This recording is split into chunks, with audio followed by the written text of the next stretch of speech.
Bom, o Grêmio tem esse alívio momentâneo na tabela, acaba saindo da zona de rebaixamento, essa vitória importante, um jogo típico com a cara do Grêmio, campo embarrado, mas a vitória veio. Queria que você fizesse uma análise da partida, também da tabela de classificação e a importância que tem o Soteldo na tua equipe. Boa noite, Renato. Oi, boa noite.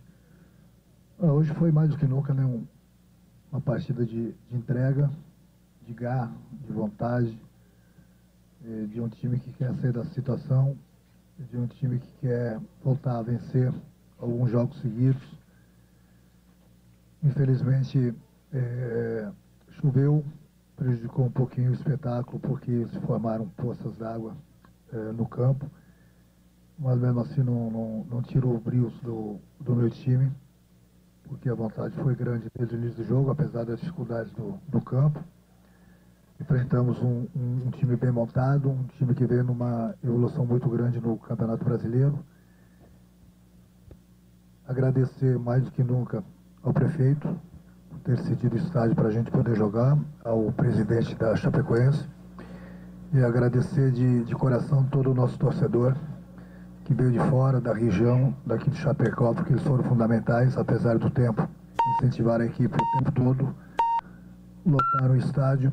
Eles sabem que o nosso grupo está precisando mais do que nunca de carinho, de apoio, e isso o nosso torcedor sempre teve presente, e eu tenho certeza que nessas horas jamais o torcedor deixaria o grupo na mão. Então agradecer eles todos e falar que, mais uma vez, foi um jogo da entrega, apesar das dificuldades do gramado. Eu não gosto de falar individualmente de um ou outro jogador, mas é lógico que o Soteldo tem nos ajudado bastante, é um jogador muito diferenciado. O Raio, realmente, quando voltou da Copa América, voltou com tudo, mas não só ele. O Grêmio voltou a jogar bem, o Grêmio voltou a ter aquela entrega já há alguns jogos, e isso é importante, principalmente no momento que a gente vive. Hoje, para quem não sabe, foi o quarto jogo do Grêmio, em 4 estados diferentes, em 4 estádios diferentes, sendo o mando do Grêmio. Nós vamos para o 5º jogo fora de casa, agora de novo contra o Corinthians pela Copa do Brasil. São 3 ou 4 viagens que a gente vai viajar hoje, mais uma vez, a noite toda. A gente vai chegar lá praticamente, vai dormir 5, 6 horas da manhã, e o sono da noite é um, o sono do dia é outro. Não tem tempo para recuperar direito os jogadores. Quarta-feira já tem mais uma competição, a Copa do Brasil. Enfim, eu volto sempre falo isso para vocês, né? Mas ninguém quer saber disso. Mas aí, às vezes, aparecem essas dificuldades devido a isso tudo, e algumas pessoas não levam em consideração isso. É por isso que eu tenho que elogiar bastante meu grupo, elogiar a nossa torcida. E não é porque hoje nós saímos da zona do rebaixamento. Eu acho que daqui a pouco o campeonato é longo, o campeonato é difícil, o Grêmio tem 3 competições. Muitas vezes o Grêmio vai enfrentar uma equipe no final de semana que descansou a semana toda, porque o Grêmio tem outras competições, e isso dificulta bastante a nossa logística também. Mas faz parte. Eu acho que fizemos a nossa parte hoje, independente se a gente saiu da zona do rebaixamento ou não. O lugar do Grêmio não é aqui embaixo da tabela, sempre falei para vocês, e sempre falei para o nosso torcedor e prometi que o Grêmio iria sair. Mas o campeonato é duro, daqui a pouco, se voltar, lógico que a gente vai trabalhar para que a gente não volte, faz parte do campeonato. Mas o importante é que a gente está numa crescente muito boa no campeonato. Boa noite, Renato. Tinha aqui da Rádio Grenal. Se me permite, uma pergunta sobre o hoje e uma sobre o amanhã. Sobre hoje, o Rafael Paiva agora há pouco pontuou as vitórias do Grêmio no meio-campo que foram essenciais para que o Grêmio triunfasse sobre a equipe dele. Isso faz parte do planejamento desse esquema novo que tu tem traçado, e como foi trabalhar com tão pouco tempo esse esquema novo? E para o futuro, tu sempre diz que os jovens terão chance, mas que eles precisam entender o lugar deles e eles se desenvolverem aos poucos para não se deslumbrarem. Isso eu pessoalmente acho muito bom, mas a gente tem nesse momento um atleta que está se destacando muito na base do Grêmio, chamando a atenção do exterior. De qualquer forma, se ele vier a sair, ele vai ficar no Grêmio por mais 2 anos. Como é que trabalha com esse menino que já tem tantos holofotes em cima dele, mas precisa, como tu disse, ter os pés no chão, a cabeça no lugar, para ter uma carreira profissional de sucesso? Bom, quanto ao nosso esquema, apesar de pouco tempo que a gente tem treinado, falo isso para vocês até porque a logística é difícil de ser feita, porque muitas vezes sou eu que faço a logística. Então, mas muitas vezes eu gostaria de fazer uma logística diferente, eu não posso porque a gente freta o voo, mas a aeronave quem determina são as companhias. Então, somente naquele horário. Por isso que a gente tem viajado nesses horários. Não é que a gente queira viajar de repente próximo do meio-dia, depois do meio-dia, mas a gente não tem aeronave. Então, dificulta bastante a nossa logística. Mas mesmo assim, eu converso bastante com um grupo no vídeo. O pouco tempo que a gente tem para treinar a parte tática, apesar do cansaço dos jogadores, eu procuro fazer com que eles entendam o que deve ser feito dentro do campo, e tem dado certo, principalmente nessa mudança de esquema diante do Corinthians e hoje diante do Vasco. Acho que são jogadores inteligentes que se aperfeiçoaram bem ao novo esquema. Falei para vocês também que eu tinha que começar a reinventar o Grêmio no momento que eu tivesse mais opções. Então as opções começaram a aparecer, comecei a treinar outros esquemas, tem dado certo, mas a gente não pode ficar somente no plano A, a gente tem que ter o plano B, o plano C, dependendo do adversário, do local do jogo, do que a gente precisa, do desgaste do grupo, que é uma coisa normal. Quanto aos jogadores jovens, vocês sabem muito bem que eu gosto de trabalhar com jogadores jovens, e eu acho que sou o treinador que mais trabalhei com garotos no clube, sempre dou oportunidade para eles. Hoje nós temos alguns garotos aqui no profissional, o que a gente procura aconselhá-los bastante também, desde lá da base, que não possam vir pela cabeça, não possam se deslumbrarem. Dependendo do que o jogador está fazendo lá na base, a gente procura lapidá-los aqui no profissional, procura dar oportunidade para eles. E nós estamos sempre abertos aos garotos lá de baixo. Eu acho que no momento que um garoto, o pessoal do exterior fica de olho no nosso garoto, esse garoto tem futuro, mas não é porque as pessoas, os clubes lá de fora estão de olho nele, que de repente ele tem que subir profissional. A hora dele, a hora certa, vai chegar como os outros jogadores que a gente lapidou aqui no profissional e depois foram vendidos. Renato, eu sei que tu valorizou bastante a entrega do grupo de jogadores, esta vitória que fez com que o Grêmio deixasse a zona de rebaixamento, mas na primeira etapa, principalmente, a gente viu o Grêmio criando muitas oportunidades e pecando um pouco na finalização. Dentro desse contexto, eu queria entender qual é o teu planejamento relacionado ao Arezzo em si. O Arezzo, para ti, já é uma alternativa concreta para iniciar a partida? O que tu planeja para ele, visando os próximos jogos da temporada também? Deixa eu falar uma coisa para vocês. O treinador, eu sempre falo isso para vocês, eu sou pago para pensar. Eu troco bastante ideias com o presidente, troco bastante ideias com o vice-presidente, com o executivo do clube, com os capitães do grupo. Então, no momento que você me pergunta sobre o Arezzo, como é o Miguel, que estou louco para dar uma oportunidade para ele. Só que quando esses jogadores chegam no clube, eles chegaram num momento meio tumultuado. Aí eles precisam conhecer pelo menos o mínimo do grupo, das características dos companheiros, de que maneira a gente joga. O Arezzo, por exemplo, você falou, ele estava há 2 meses sem jogar. Então não adianta você querer colocar um jogador assim de cara, seja ele estrangeiro, seja brasileiro, porque o que precisa um jogador desse é ritmo de jogo. Aí vocês vão me falar, não, mas só se pega ritmo de jogo jogando. Então outro dia eu expliquei para o teu colega, e eu vou voltar a repetir. O ritmo de jogo para um jogador, se eu colocar o Arezzo, se eu já tivesse colocado ele de cara em campo, ele está totalmente sem ritmo. Ele vai para o adversário a 100 por hora. Ele vai se desgastar por falta desse ritmo. Quando ele tiver 30%, 40% dentro do campo, o adversário continua com 80%. Aí daqui a pouco ele não produz, aí algumas pessoas vão falar, o Grêmio não fez uma boa contratação na janela. Então isso tudo, eu sou pago para isso, eu tenho que pensar, eu tenho que lapidar e corrigir alguns defeitos que o jogador tem, principalmente na idade dele, e ao mesmo tempo eu tenho que protegê-lo. Começar a soltar ele aos pouquinhos, para ele ir buscando o ritmo de jogo dele, para ele conhecer o grupo, conhecer as características, conhecer da maneira que a gente joga, eu conhecê-lo melhor, entendeu? Essas coisas todas não é da noite para o dia. A não ser que chegue um jogador aqui muito diferenciado, muito acima da média. Aí você dá a camisa para ele, ele vai lá e joga. E não é o caso. Então a gente tem toda essa preocupação, uns 4, digamos assim, os últimos 4 jogadores que foram contratados, justamente por isso. E muita gente pode falar assim, por que fulano não está viajando, por que fulano não está jogando? Aí eu volto a falar para vocês, as informações desses jogadores, quem tem sou eu. Quem tem sou eu. Não é o pessoal, com respeito ao trabalho de vocês, vai falar, tem que viajar, tem que jogar. Eu tenho as informações, a condição física, o ritmo de jogo, jogador voltando de lesão.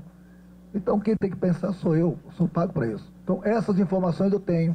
Algumas pessoas da imprensa não têm. Aí já saem na frente criticando. Por que fulano não está viajando? Por que ciclano não está jogando? Bom, aí não adianta ficar chovendo molhado, repetir toda hora a mesma entrevista. Renato, boa noite. Parabéns pela vitória. Alguns dias atrás, lá em Caxias, a gente perguntava sobre uma atuação apática do Grêmio contra o Cruzeiro. E você mesmo, com poucas vezes eu vi, se não a única vez, criticou até, ou falou publicamente disso, do seu grupo de jogadores. Hoje, a gente viu um Grêmio completamente diferente, se entregando em todas as jogadas, os 90 minutos em campo. O que mudou nesse curto espaço de tempo daquele jogo contra o Cruzeiro em Caxias do Sul para o que a gente viu hoje aqui em Chapecó? Bom, entre outras coisas, eu falei que eu era ídolo do clube e estava dando a tapa para bater. Estava dando a cara, com vergonha na cara. E, lá atrás eu lembro que eu falei que eu estava chegando e saindo do hotel, sempre faço isso em todos os hotéis que eu moro, entro e saio só, não saio do quarto, faço as refeições no quarto, chego do trabalho e saio do hotel para ir para o trabalho, e estava com vergonha de entrar e sair do hotel. Aí eu perguntei para eles, não é possível que você não tenha vergonha no momento que o clube está vivendo, e não estou vendo a entrega de todo mundo dentro do campo. Eu sei que o momento é ruim, não é bom, mas eu estou aqui, eu estou dando a cara para bater, estou com vergonha na cara, e vocês têm que ter essa vergonha na cara.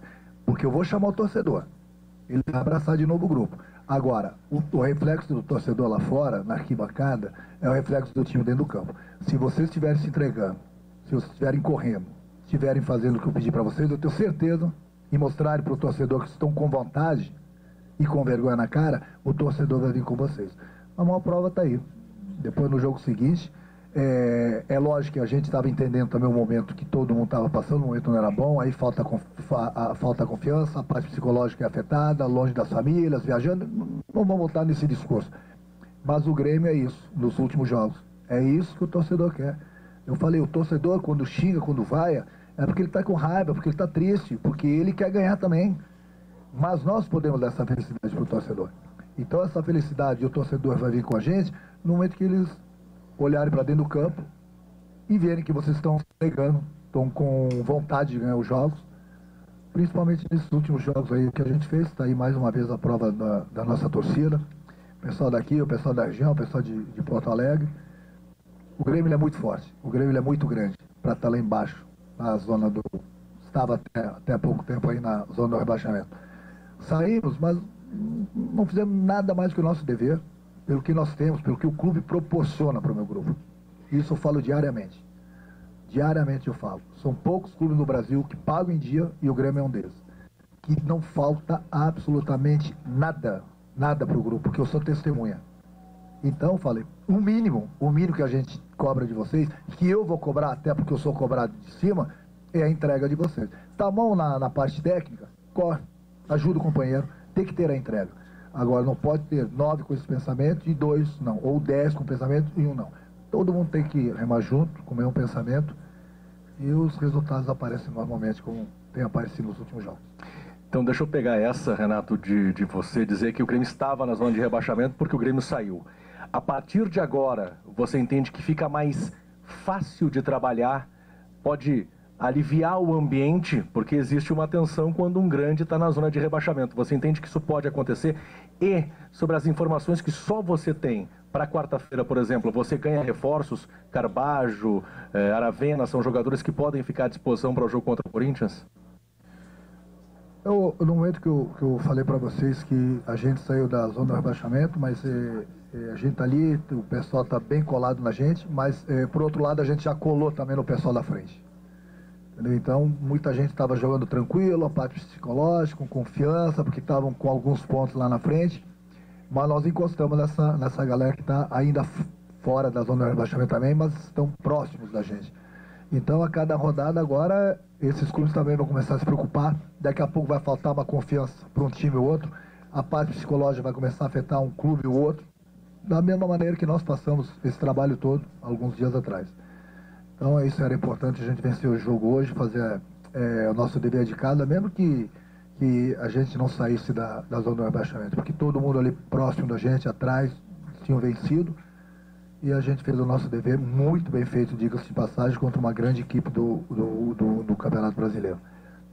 Quanto aos reforços, esses reforços, inclusive alguns poderiam ter vindo para cá, mas aí tem o problema da logística, o problema do aeroporto fechado, aí tem que ir até Santa Catarina, até Florianópolis, pegar um voo para ir para São Paulo, vir para cá, o desgaste é muito grande. Se não, tinha que pegar uma van, andar 7, 8, 9, 10 horas na estrada. E aí é por isso que eu digo, eu tenho as informações do que pode acontecer, muitas pessoas não têm, por isso que a gente vê o bem-estar sempre dos nossos jogadores. Para São Paulo fica mais fácil as coisas, alguns jogadores vão aparecer, vão para lá amanhã. Hoje mesmo era para eles terem ido, o aeroporto estava fechado de Caxias. Então a gente vive num mundo que, para a gente aqui do Sul, está sendo muito difícil. Para o Grêmio está sendo muito difícil. Está sendo muito difícil. Então, quando as pessoas criticam, fulano não viajou, Beltrano não viajou, não jogou, é por isso que eu falo, vocês têm que perguntar como você está fazendo agora, que aí eu tenho as informações. É muito fácil criticar sem saber das informações. Entendeu? Então, a gente sempre quer o grupo todo junto, todo unido, até pelas competições que a gente tem. Agora, infelizmente, às vezes, não é possível. Tanto é que eles tinham que voar hoje para São Paulo, fechou o aeroporto, vão voltar, vão treinar amanhã, e amanhã, pela parte da tarde ou à noite, vamos ver se a gente consegue embarcar alguns jogadores para que eles possam se encontrar com o grupo de São Paulo. Renato, parabéns pela grande vitória, né? O Grêmio já ganhou muitos títulos na carreira, muito por conta de ti também, já foi campeão do mundo, da América, mas poucas vezes... Se você for falar dos títulos, vai ficar em 3 horas. E das vitórias também. Resume. Mas poucas vezes a torcida viu e eu vi uma partida tão com honra do Grêmio, com tanto caráter e determinação, principalmente pela condição do campo e poucas vezes se viu a torcida jogando junto, eu que estou todo sujo, rouco. E por isso eu gostaria de te perguntar se tem como que o Grêmio jogue assim, obviamente não sempre, porque o time cansa, tem calendário, mas com um ritmo perto disso para sair dessa situação, se tem como manter essa motivação, porque certamente mantendo isso o Grêmio sai dessa situação, como tu já disse. Obrigado. O objetivo é isso, a gente jogar sempre bem, porque eu sempre cobro disso. Mas aí é que eu falo, né? O Grêmio, por ser grande, tem 3 competições. O Grêmio, a cada 3 dias, o Grêmio entra em campo numa competição. E hoje, nós tivemos um desgaste muito grande aqui. Volto a repetir, nós enfrentamos uma equipe forte, que está em evolução no Campeonato Brasileiro, e jogou com muita vontade também, com muita entrega o Vasco. Só que o Grêmio jogou com uma entrega maior. O jogo foi muito disputado, até pelas condições do campo. E a gente conseguiu o resultado que nos interessava. Mas aí você pergunta, mas por que não joga sempre assim? A gente trabalha para jogar sempre assim. Não pensa que a gente não cobra. Você vê, hoje são 11 dias, 4 jogos, 2 competições. E aí eu te pergunto, não temos estádio para jogar. A gente viaja a noite toda. Essa é a logística, porque a gente só tem aeronave 2 horas da manhã. Então, os clubes que nem hoje o Vasco, com todo o respeito, que não tem culpa de nada, nem os outros clubes, ele jogou, tá pegando um avião agora, tá voltando para o Rio de Janeiro. Todo mundo volta para sua casa, para suas famílias. No próximo jogo eles jogam em casa, no estádio deles, em frente à torcida deles. Quer dizer, o Grêmio vai para onde? Vai para São Paulo. Mas o jogo é lá assim. Aí o Grêmio sai de São Paulo depois, vai para o Paraná, vai para Cuiabá, aí volta para fazer outro jogo contra o Corinthians, provavelmente vai ser em Curitiba. O Grêmio não joga nunca em casa. Além do desgaste, além do jogador ter que viajar a noite toda, quer dizer, a gente também tem que levar isso em consideração, entendeu? É que eu falei, ali na frente o Grêmio vai se desgastar durante a semana numa outra competição, seja na Copa do Brasil ou na Libertadores, enquanto nós vamos pegar no final de semana adversários que não vão ter jogos durante a semana. O Vasco mesmo hoje. O Grêmio correu mais que o Vasco, o Grêmio teve mais vontade de ganhar a partida, se entregou mais que o Vasco, e o Vasco não jogou durante a semana. Então, mas só que tem muita gente que não quer saber disso. Vai fazer o quê? Agora a gente volta para o hotel, janta no hotel, vai para o aeroporto, pega um voo 1h30, 2 horas da manhã, chega em São Paulo, esperamos que tenha teto, mesmo que dê tudo certo, jogadores depois do jogo é difícil dormir, quer dizer, nós vamos dormir com o sol na cara de novo. Mas isso ninguém quer saber. Ninguém quer saber. Renato, boa noite. Renato, a maioria das perguntas que a torcida tem feito a nós é como tem treinado o Monsalve. Como nós não temos mais o acesso aos treinamentos, né, então eu te faço essa pergunta: como é que tem sido o Monsalve, como ele tem treinado? Porque no vídeo que saiu da Grêmio TV, ele mostrou a qualidade de chute de média e longa distância, que ele fez um golaço até num dos treinos que apareceu, né? E já que falando do Miguel? Monsalve, isso, Miguel Monsalve. Deixa eu falar uma coisa para vocês. Se eu chamar o meu jogador, seja ele quem for, de um nome, vocês chamarem de outro, o outro jogador chama de outro, aí a minha cabeça vai explodir. Aí eu acho que eu estou com 180 jogadores aqui. Aí cada um, eu já falei para eles, passarem para vocês do jeito que a gente vai chamar eles, a gente vai chamar pelo nome, porque vai me beneficiar, entendeu? Até para falar. Aí se cada um, eu nem sabia que o sobrenome dele era esse, pra você ver. Aí por isso que eu te perguntei, é do Miguel que você está falando? Isso, do Miguel. Eu falei... O Miguel, tá, aí para encerrar, porque o Miguel, ele hoje é talvez o substituto direto do Cristal, né? E já que você tem as informações, né, como você nos colocou, quando que ele vai começar a ter o ritmo de jogo também, Renato? Como é que ele está fisicamente? Já devia, mas pelo momento que a gente está passando, pelo campo, hoje, pela situação do que a gente precisava, dos jogadores precisavam de um cara mais diário no momento que eu tirei o Franco, por isso que eu coloquei o Arezzo, entendeu? Então são coisas que eu já conversei bastante com ele, tem treinado bem, é um jogador inteligente, estou louco para colocar ele em prática, entendeu? Mas também é mais um, que eu não quero colocar na fria, até porque é mais um jogador que está, a última partida dele faz mais de um mês, eu sei que ele precisa, o ritmo do jogo, sei que preciso colocar ele para jogar, mas nesses últimos jogos, o que tem acontecido aí, eu preferi colocar jogadores que estavam mais prontos, entendeu? Tanto na parte física como na parte técnica e com ritmo de jogo. Daqui a pouco vai ter a oportunidade dele, e inclusive eu tô louco, já falei isso para ele, ele tem treinado bem, e eu tô louco para dar uma oportunidade para ele. Renato, você falou muito da sequência do Grêmio, né, de vários estados, vários estádios, e agora entre os jogos da Copa do Brasil vai ter um jogo contra o Atlético Paranaense. É uma tendência sua poupar alguns jogadores para essa partida, até porque também é um gramado sintético, você criticou tantas vezes em várias coletivas. E se me permite mais uma, você falou sobre ir para Curitiba, Cuiabá. Vai ser em Curitiba esse jogo contra o Corinthians? Sim, vai ser. Isso o presidente já deve ter passado. O presidente que manda. Já foi determinado. O jogo vai ser em Curitiba. Então é por isso que eu digo. Tem esse problema da grama sintética, entendeu? Contra o Atlético, depois tem o Corinthians, Cuiabá, enfim. E até pela logística e pelo desgaste do grupo a cada 3 dias, viajar durante a noite. Entendeu? Os jogadores estão desgastados, daqui a pouco ficou repetindo a mesma equipe, eu vou perder jogadores, entendeu? Então tudo isso a gente conversa, a gente troca as ideias, eu falo com o departamento médico, falo com o fisiologista, falo com o preparador físico, falo principalmente com o jogador que me passa o que ele está sentindo, o que não está, se está em condições de jogar, se não está. Jogar eles querem jogar toda hora, mas aí de vez em quando tem que travar um deles, porque daqui a pouco a gente vai perder um jogador. Então fica muito difícil se repetir a mesma equipe jogando a cada 3 dias. Jogar, eles querem jogar toda hora. Você vê que hoje, quando eu tirei o Dodi e o Vila e o próprio Franco, pô, não me tira. Eu falei, eu tenho que pensar. No final do jogo, tem que ganhar tempo, tem que botar os jogadores mais altos, colocar jogadores mais frescos, que estão menos desgastados, entendeu? O jogador quer jogar, mas é o que eu falo. Eu tenho que pensar sempre no bem do grupo. Renato, parabéns pela vitória e pelos 41 anos hoje, né? Do Mundial do Grêmio. Pensei que ninguém ia lembrar disso. Não. Tem que falar sempre, né? Da Libertadores, perdão. Falei do Mundial. Eu acho que... Desculpa, é muita coisa na minha cabeça. Você vê que você não jogou, tá todo sujo, como você falou, embarrado. Imagina quem trabalhou. O Igor brincou aqui, inclusive foi o Igor, tá? Não fui eu. Foi um balão pra cima. Eu ali na Libertadores. Mas é um balão pra cima. É por isso que a NASA me liga de vez em quando, para saber algumas informações. Hoje, eu acho que não faltou entrega, não faltou nem qualidade. Eu acho que todos os jogadores do Grêmio jogaram bem. Essa é pelo menos a minha avaliação. E o Grêmio poderia ter vencido o jogo já no primeiro tempo. Não fosse a chuva. O gramado até não é tão ruim. Eu acho que o gramado até é bom. A chuva castigou bastante. Mas a gente viu uma entrevista aqui do Vasco antes da sua... falando sobre a arbitragem, que o Grêmio teria condicionado a arbitragem para o jogo de hoje. Eu queria que tu falasse um pouco disso. Eu achei que o Vasco, inclusive, fez cera até os 12 do segundo tempo, até tomar o gol. Pelo menos é a minha avaliação. Queria que falasse um pouco disso. E sobre o que vem por aí, porque o Grêmio vai jogar contra o Corinthians de novo, numa partida fora de casa, por outra competição. E eu acho que é nesse sentido que o Grêmio gritou um pouco mais em relação à arbitragem, não sobre o brasileiro em si, né, para os próximos jogos. É fácil, né, falar, o Grêmio gritou.